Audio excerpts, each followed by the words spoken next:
ஓம் சத்குருவே சரணம். வாத்தியார் மகராஜிக்கு ஜெய். குருவருளால் கால ரகசிய பதிவேட்டில் பார்க்கக்கூடிய விஷயமானது பார்த்துட்டிங்கன்னா, இந்த வித்யா துவாதசி அப்படின்ட்டு சொல்லக்கூடிய ஒரு விசேஷமான காலம் அது. பொதுவாக வித்யா லக்ஷ்மி துவாதசின்ட்டு ஒரு நாள் ஒன்று உண்டு. அது இந்த ராம லக்ஷ்மண துவாதசி அப்படின்ட்டு சொல்லுவாங்க. நிர்ஜல ஏகாதசிக்கு அடுத்ததாக வரக்கூடிய ஒரு காலம் அது. பட் ஆனால் இந்த வித்யா துவாதசி அப்படின்ட்டு சொல்லக்கூடிய காலமானது அப்படி பார்த்துட்டிங்கன்னா, புதன்கிழமை துவாதசி திதி சேர்ந்து வரச்சே வித்யாலக்ஷ்மியை நம்ம வித்யாலக்ஷ்மின்னா எங்கே போய் தேடுவோன்னு நிறைய பேர் யோசிப்பாங்க. இருக்கக்கூடிய லக்ஷ்மியே வித்யாலக்ஷ்மியாக பாவனை பண்ணலாம். ப்ளஸ் நம்மளோட அயக்ரீவரோட லக்ஷ்மி அயக்ரீவராக தானே சுவாமி அனுகிரகம் பண்ணுறாரு. ஸோ அந்த லக்ஷ்மி தேவியும் நம்ம வித்யாலக்ஷ்மியாக எடுத்துக்கலாம். ஸோ அந்த மாதிரி ஒரு பூஜையை பண்ணலாம். அது எப்போ பண்ணலாம் பொதுவாக அப்படி பார்த்துட்டிங்கன்னா, பொதுவாகவே புதன்கிழமை துவாதசி கூடி வரும் வேளையில் இதை பண்ணலாம். நமக்கு இந்த பங்குனி மாதம், அதாவது இந்த குரோதி ஆண்டோட பங்குனி மாதம் வளர்பிறை துவாதசியானது புதன்கிழமையோட கூடி வரும் வேலையாக இருக்குது. இதில் ஒரு சில குறிப்புகள் ஒன்று உண்டு. அதாவது என்னென்னா பார்த்துட்டிங்கன்னா, இந்த கிரக சேர்க்கைகள் இங்கே ரொம்ப ரொம்ப இம்பார்ட்டண்டான சில விஷயங்கள் நடத்தி தரும் நமக்கு. அது என்ன கிரக சேர்க்கைகள் அப்படி பார்த்துட்டிங்கன்னா, புத பகவான் வக்கரகதியிலேருந்து நிவர்த்தி ஆகிட்டாங்க. பட் இருந்தாலும் அவர் நீச்சம் அப்படின்னு நினச்சா கூட அங்கே சில கிரக சேர்க்கைகள் அவரை வேறு மாதிரி ஆக்டிவேட் பண்ண வச்சுருவாங்க வச்சுங்களேன். அவர் எங்கே போயிட்டு இருக்கார் அப்படி பார்த்துட்டிங்கன்னா, புரட்டாதி திருநக்ஷத்திரம் 4ஆம் பாதத்தில் சுவாமி சஞ்சாரம் பண்ணுறாரு. யார்? புத பகவான். அவரோடையே கூட அதே நட்சத்திர பாதத்தில் ஒருத்தர் ட்ராவல் பண்ணுறாரு. அவர் தான் பிரம்மாண்டம் நாயகன் என்று சொல்லக்கூடிய ராகு பகவான். ஸோ இந்த ராகு பகவான் அண்ட் புத பகவான் 2 பேருமே ஒரே திருநக்ஷத்திரத்தில் சஞ்சாரம் பண்ணக்கூடிய ஒரு வேலையாக இது இருக்குது. இது என்ன விதமான அனுகிரகம் அப்படின்ட்டு பார்த்துட்டிங்கன்னா, நிறைய பேர் யோசிப்பாங்க. சில கொஞ்சம் ஜோசியம் தெரிஞ்சவங்களாம் இருப்பாங்க இல்லையா, கேட்குறவங்க. ஏப்பா ராகு பகவானோட யார் சேர்ந்தாலுமே அஸ்தமனம் தானே, அவங்களோட காரகத்துவம்லாம் போயிடுமே அப்படின்ட்டு யோசிப்பீங்க. பட் ஆனால் இங்கே ஒரு சில விஷயங்கள் ஒன்று உண்டு. ராகு பகவான் யாரோட சேர்ந்தாலும் அவங்க காரகத்துவம் போனாலும், அதாவது அந்த கூட இருக்கிறவங்களோடது போனாலும், அவங்க வேலையை இவர் வாங்கி கண்டிப்பாக செஞ்சுட்டு போயிடுவார். அதுதான் இந்த சாயா கிரகங்களோட ஒரு அதிமகத்துவமான சில விசேஷங்கள். யாரோட சேர்றாங்களோ அவங்களோட வேலையை இவங்க சிறப்பாக செய்வாங்க. உதாரணத்துக்கு ராகுபவன் குருவோட சேர்ந்தால் குரு சண்டால யோகம்ன்ட்டு ஒன்று உண்டு. பட் ஆனால் அவங்களெலாம் நீங்கள் பார்த்துட்டிங்கன்னா ஆன்மீகத்தில் ஒரு சிறந்த நிலையில் இருப்பாங்க.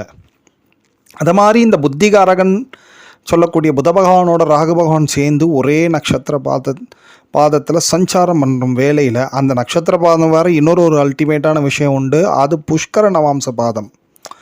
எப்பொழுதுமே இந்த புஷ்கர நவாம்ச பாதம், மிருத்யு பாதம் இப்படின்ட்டு நிறைய ஜோதிடத்தில் நட்சத்திரங்களோட பாதங்களில் இந்த கிரகங்களெல்லாம் சஞ்சாரம் பண்ணும் வேலையில் அதோட பலன்கள் வேறுபடும். அதன்படி பார்த்துட்டிங்கன்னா, நீங்கள் புஷ்கர நவாம்சத்தில் தான் இவங்க 2 பேரும் சஞ்சாரம் பண்ணுறாங்க.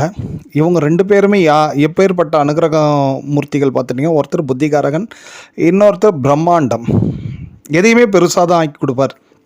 அதனால தான் என்னென்னா, அந்த ராகு கேது பகவான்கிட்ட ஒரு சில பேர் பயப்படுறதுக்கான காரணம் என்னென்னா, இவங்க இந்த மாதிரி பின்னாடி பிரச்சனை வரும்ன்றதுக்கு. பிரம்மாண்டம் மீன்ஸ் ஒரு பேராசன்ட்டு வச்சுக்கிங்களேன். அதை எதுவுமே அளவுக்கு மீறும் பொழுது ஆபத்தில் முடியும்.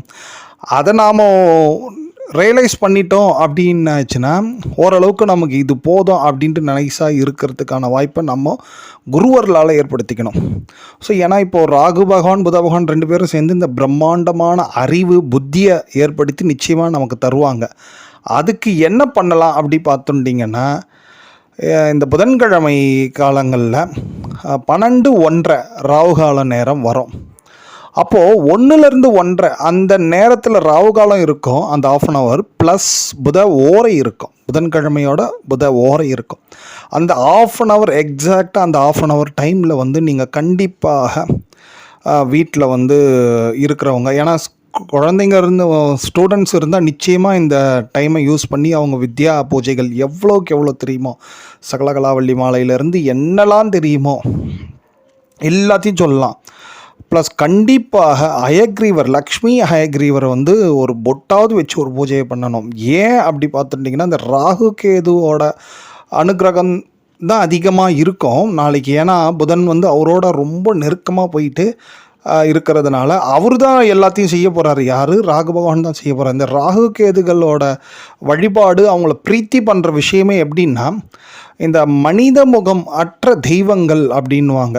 மனித முகம் அற்ற தெய்வங்கள் மீன்ஸ் இந்த நரசிம்மர், ஹயக்ரீவர், பிரத்யங்கரா, சரபேஸ்வரர். ஸோ இந்த மாதிரி மூர்த்திகளை நம்ம வழிபாடு பண்ணுறதுனால தான் இந்த ராகு கேதுவோட பிரீத்தியை நம்ம பண்ண முடியும். அதனால தான் ஞாயிற்றுக்கிழமை ராகு காலத்தில் கூட சரபேஸ்வரர் பூஜையை வாத்தியார் ரொம்ப இம்பார்ட்டன்ட் பண்ணுவார் பாருங்க.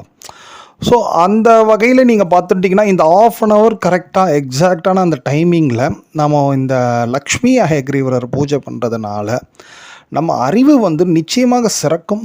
நல்ல பிரம்மாண்டமான அறிவு.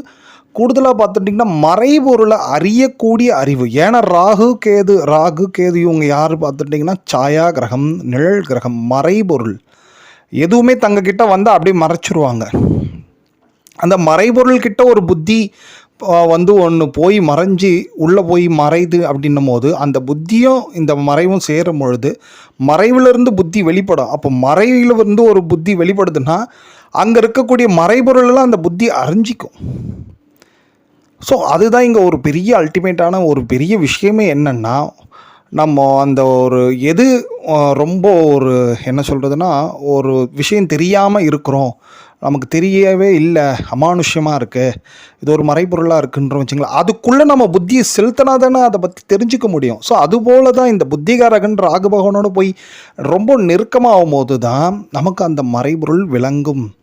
அப்பேற்பட்ட ஒரு அனுகிரகம் கிடைக்கக்கூடிய ஒரு விசேஷமான நாள். இது ஏன் எப்பயுமே பண்ணலாமே அப்படின்னு யோசிக்கலாம். பட் ஆனால் இந்த மாதிரி துவாதசி புதன்கிழமை சேரும் பொழுது தான் வித்யா துவாதசியாக மகாலட்சுமி வித்யாலக்ஷ்மியாக நமக்கெல்லாம் அனுகிரகம் பண்ணுறா. ஸோ அப்போ அந்த வித்யாலக்ஷ்மி எங்கே இருக்கிறா பார்த்துட்டிங்கன்னா ஹயக்ரீவரோடு தான் சேர்ந்துருக்கிறா.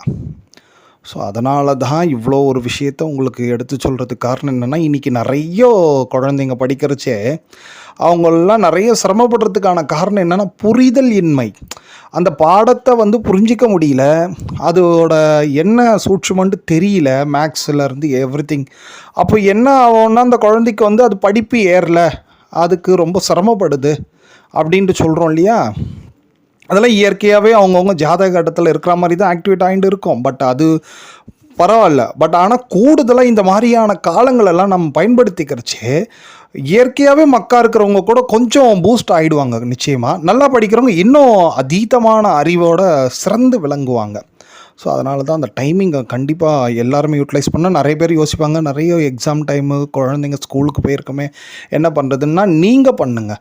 ஏன்னா மறைபொருளில் அறியக்கூடிய அறிவு நம்ம பெரியவங்களுக்கும் வேணும். நமக்கு எத்தனை பேருக்கு தெரியும் என்னெல்லாம் மறைஞ்சு. இப்போ ஜோதிடத்தை வச்சு ஒருத்தங்க தலையெழுத்த ஓரளவுக்கு சொல்கிறோம் வச்சிங்களேன். ஆனால் யாருமே 100% சொல்லவே முடியாது இன்னி வரைக்கும். ரொம்ப எக்ஸ்பீரியன்ஸாக இருந்தால் கூட ஒரு 75லேருந்து 80 வரைக்கும் போகிறதே பெரிய விஷயம். ஸோ அப்போது இன்னும் கூடுதலாக இருக்கிறதுலாம் எல்லாமே மறைபொருளாக இருக்குது. இதெல்லாம் யார்கிட்ட எங்கே இருக்குது பார்த்தா சத்குரு கிட்டையும் வாத்தியார்கிட்டையும் தென் சுவாமி கிட்டேயும் தான் இருக்குது. அதனால தான் இவங்க 2 பேரோட அனுகிரகத்தை வேண்டி நம்ம இந்த மாதிரி லக்ஷ்மி ஹயக்ரீவரர் பூஜை பண்ணோன்னா நமக்கு எதெல்லாம் மறைபொருளாக இருக்கோ அதெல்லாம் நம்ம சீக்கிரமாக நல்லபடியாக விளங்கும். ஓம்.